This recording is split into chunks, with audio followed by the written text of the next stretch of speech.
Okay, well, I guess tonight's little video is a special little video. It's not so much a tour of Norrath as it is a tour of some notable POIs. That's point of interest. Here's my little Shadow Knight, Misty. She's going to take us to these places because they're fraught with danger, and I don't want anyone to get hurt. So I thought I'd have someone a little more capable of defending you along on this journey or something. I have no idea what I'm talking about, actually. And that's actually the first place we're going. Kind of neat. Loading screen has anticipated me. Alright, watch as Misty takes to the air. Going through the Finns and Nathsar.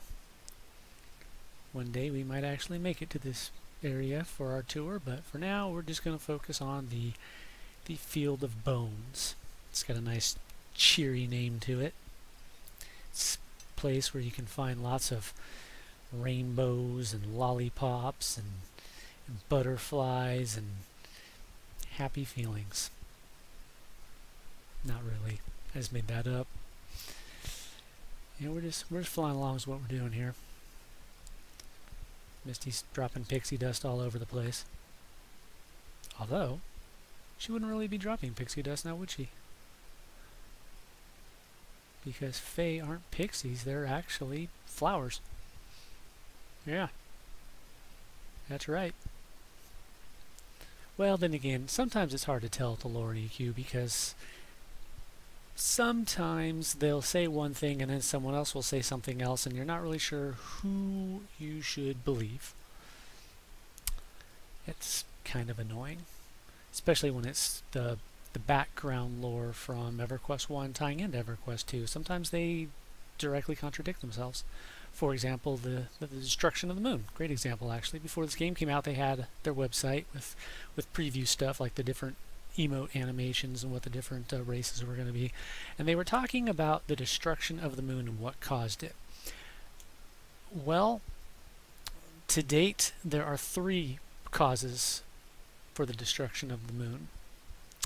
The first one is the one that they had in the little book of history. It was something the gods did to cut off mortal access to the higher planes. They didn't like how strong mortals were becoming, so they decided to withdraw from the world and cut off their access. Now, here's the first place we're visiting. This is the spirit of Jalad Dar, one of the first brood dragons of Norrath. He was the leader of the Ring of Scale, a political faction of dragons who, well, at root, the 2 factions of dragons, the Claws of Vishan and the Ring of Scale, had a differing viewpoint as to what the purpose of dragons was. Lord Jelinek, the leader of the Claw of Vishan, felt that dragons were here to worship the Worm Mother, Vishan. The Ring of Scale, however, led by Jalad Dar here, felt that they were to rule over the lesser races, as they like to call us. Notice the lovely bones everywhere. I wonder where the place gets its name from. Anyways, Jalad Dar, his tale is a relatively sad one. He broke off, formed his own little faction. Now, he wasn't a complete asshole. Ruling over humans does not mean laying waste to them. In fact, he was fairly conservative. But a war broke out, and, well, his little group got involved in that war, even though they did not want that war to happen. One of their members caused it. And in the end, he flew out, met the Ixar Emperor in combat with the help of lesser beings such as us, and laid waste to the Ixar army, but unfortunately he was killed in the ensuing struggle as well. There was a very big outpouring of dark magics, and it killed both of them. But it just goes to show you what a badass it was. I mean, he basically just wiped out the Ixar army with a little bit of help from us. And even though he was killed in the attempt, he took their emperor down too. This is a portal leading to the void. Void energy. Whenever you see one of these purple bottles of salad dressing in the sky, that means the void is near. The void's a terrible place. It's non-existence. if you get banished to this void, you've probably done something that pissed someone off. I thought I'd show it since, we were in the area with Jaladar here. Anyways, Jaladar, as you can see, his spirit's still tied to the battleground where he died. And from what I gather, assuming all the lore is accurate, he was... Well, part of his remains were interred in the Dragon Necropolis, where they were then consumed by, what was the necromancer's name? Zlandikar? Yeah, Zlandikar. He's an exiled dragon and quite a bit of an asshole and a cannibal. That's why he was in exile. Unfortunately, his consumption of Jaladar's remains might have possibly driven Jaladar insane. He's much less of a conservative figure now. He was almost single-handedly responsible for the destruction of Norrath when he tricked some adventurers into releasing the Sleeper from his tomb. But that's a whole nother story. In fact, that's basically the whole backstory for EverQuest 2 up until the last couple expansions. Jaladar was very angry in he's trapped on Norrath. He was unable to ascend to the dragon Afterlife. Now it's assumed that it has something to do with Zlandikar eating his remains, or possibly his hatred of Trakenon, who is the one who started the war that he didn't want. I, however, think that maybe it's a more... Well, it's more complicated and more simple at the same time. Remember, he originally split off and formed his own faction because he disagreed with Lord Jelinek as to what the role of dragons were. Jelinek wanted to focus on dragon worship. He wanted to focus on dominating. It could also be, in his mind, the children of Vishan were meant to rule over the lesser races as a form of Vishan's dominance. Maybe that was his way of worshipping her, and maybe that's why he's stuck here. Jelinek, when he died, did not get stuck here. He went to the afterlife. We'll be seeing that shortly. See here, I don't know why I picked that zone. I wanted to actually go to the Dragon Afterlife, and I'm something of an idiot. But I caught myself. We're going to the Moors. It's a pretty good central hub when you need to teleport. It's got a wizard spire, it's got a druid ring, it's got a bell. Boom, boom, boom. All three forms of teleportation right there. And all in one convenient little location, which we're looking at right now. It's the dock. But wait. A dock? A dock over the air? Yes, this place gets an airship. But it's not here right now. But look, purple salad dressing, you know what that means. The void beckons. Yes, indeed it does. So here we are in the airship dock, going along here. Over in this direction is where the druid ring is. It's actually to the right here, the stones. But that's not what I want. I want a wizard spire, which is somewhere over here. Oh look, there it is. You might notice this video is a little quieter than before. I was trying something out. It didn't quite work the way it anticipated, so yeah. I didn't just film it straight. I actually did some video editing because I wanted to see if I can convert it into a better format, but somehow I lost the audio in that process. But no matter, let's go visit the Dragon Afterlife. Got a couple of nice dragons to visit here. First, I'm going to go pay my respects to Jelinek. Jaladar is probably my favorite dragon, but Jelinek is a close second. Because he's pretty cool. He's chill. He's cool. I mean, he's still an asshole, really, but he's a dragon, and even when they're being nice, they generally are assholes. But he's less of an asshole. He's kind of like, what up? And yeah, there he is. Lord Jelinek, former king of Skyshrine. Sexy little dragon. He's a water element dragon. Keep in mind, I have to kind of make my own interpretations here because of those lore tidbits. one of the things that really annoys me is like, for example, what makes the sleeper so bad, or the awakened, as he is later known when he wakes up, is that he is a prismatic dragon. He is the result of the greatest crime that dragons can commit, supposedly, which is, and here's where the lore begins to get a little conflicting. Originally, it was dragons of different colors mating, but that doesn't really make sense. It was later changed in EQ2, dragons of opposing elements mating. That makes more sense, i.e. a fire and an ice dragon cannot have a child or it will become a prismatic, and prismatics are presumed to be insane, bloodthirsty, too powerful to control, and just something very, very, very, very bad. And, well, as events pan out, yeah, that's right. Although, was the sleeper insane to start with, or was the sleeper's childhood responsible for that? Don't know. Don't know. It's hard to say. But anyways, Yelnak, he's a water dragon. I'm going by the breath weapon that he uses, which was to blow bubbles in the Awakened's face.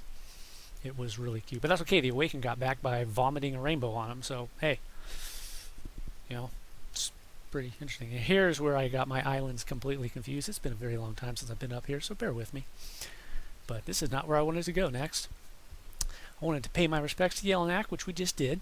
Yelnak's cool. Like I said, he's chill. He was the king. He sent out the clarion call. He said, "Yo, we need to do something about the Awakened because he's going to blow the world up." And that's pretty much what the Awakened was going to do. He was going to blow the world up. He had his own plan. He wanted to restore the golden age of dragons. At least that's what he said. But he committed the other greatest crime that dragons can commit, and this probably is the greatest crime that dragons can commit, and that is to kill other dragons. Dragons are not allowed to kill each other, and when you do that, it's bad. And well, considering just how everyone ganged up on the Awakened, even the ones who didn't want the lesser races involved, they still said, yeah, you know what, we need to take this asshole down. That gives you an idea of just how bad Carafrem was. He constantly killed other dragons. He killed anything. And honestly, he's uglier than Lord Vim. Remember Lord Vim, the anvil on the top of the head dragon? Yeah, Carafrem's another one of those dragons. He's a prismatic, so he's got all sorts of pretty colors, but he doesn't look like a dragon as he does so much like a demented alligator thing. Yeah, with an anvil dropped on his head again. Anyways, Jaladar had a mate, Harladar, the high priestess of Vishan. Hers is a pretty tragic story too. She's dead now, as you can see. But I just wanted to come by and say hello to her and let her know that Jalad says hi. They can't be together because either Jalad's hatred or necromancy or Vishan herself is keeping him trapped in the not death realm. But yeah, she's up there just doing her thing, saying we need to be faithful in Vishan. She's the high priestess. She was caught in Carafrem's spell. That's the Awakened Carafrem. Main name's Almighty Son. He lied to her. Oh yeah, he lied to her. She fell for it, but after she got her ass kicked and came here, it cleared her mind, and she was like, oh yeah, that guy was an asshole. So now she's once again on the good guy side. I like Harladar.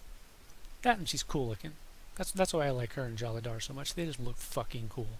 Pardon my French. Oh wait, it's not French, it's Froglock. Sorry, pardon my Froglock. Anyways, now we're going over here to, yeah, this place. It's all like funky and stuff. This is really Afterlife-y. I mean, it's all like all clouded and stuff. And the island that I'm about to turn and look at. Missy, could you turn and look at the island, please? Thank you. Huh, well, she hears me.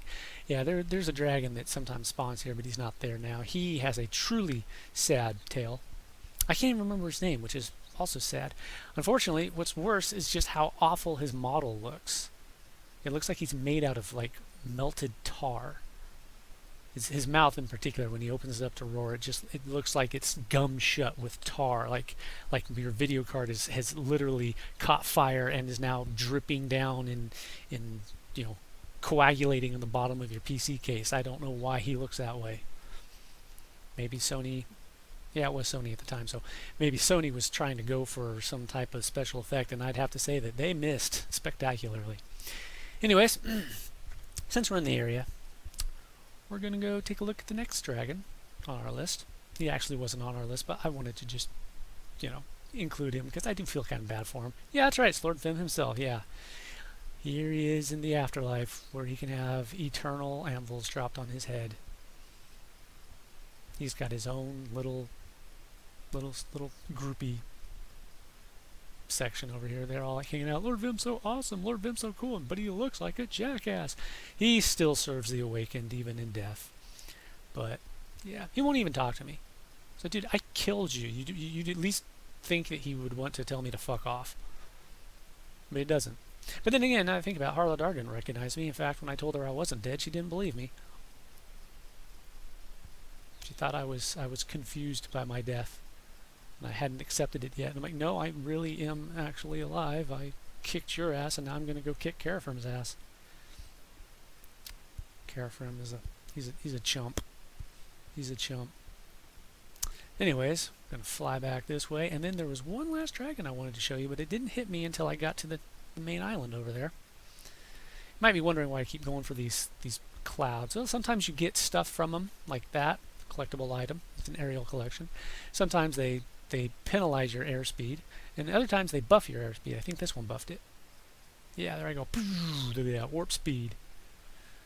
But I just want the aerial collections in case, I need them. Or maybe one of my alts needs them. Who knows? There's Yellowknack again. What's up, Yelly? Old Yeller. He's pretty cool. He's pretty big too, although I don't think he's as big as Jalidar. You saw Jalidar down there. He's freaking huge. And Yellowknack, of course, is a first brood dragon as well. He couldn't really have disagreements with Jalidar if he wasn't, but hey, whatever. Now, one of these islands, Darathar sometimes shows up, but yeah, he isn't here now, so you won't see him. But you will see another dragon, Jortreva, one of the Crusaders. Their job is to deal with Carafrim. There's 4 of them, one of each element, earth, fire, wind, water. They will kick his ass, but they won't kill him. They'll trap him. They'll bind him back in his prison. As you can see, Jortreva here is very pissed off. And, well, in our next video, if I remember, I'll tell you why. But in short, he was betrayed. Grindish is the one who betrayed him, and he is very pissed off. But his rage it knows no limits. He's not just pissed at Grindish for betraying him, because he knows that Grindish betrayed out of fear of the lesser races and how they like to break in and murder dragons and take all their treasure and stuff. So yeah. But anyways, thank you very much, Misty. You guys take care, and I'll see you on the next time.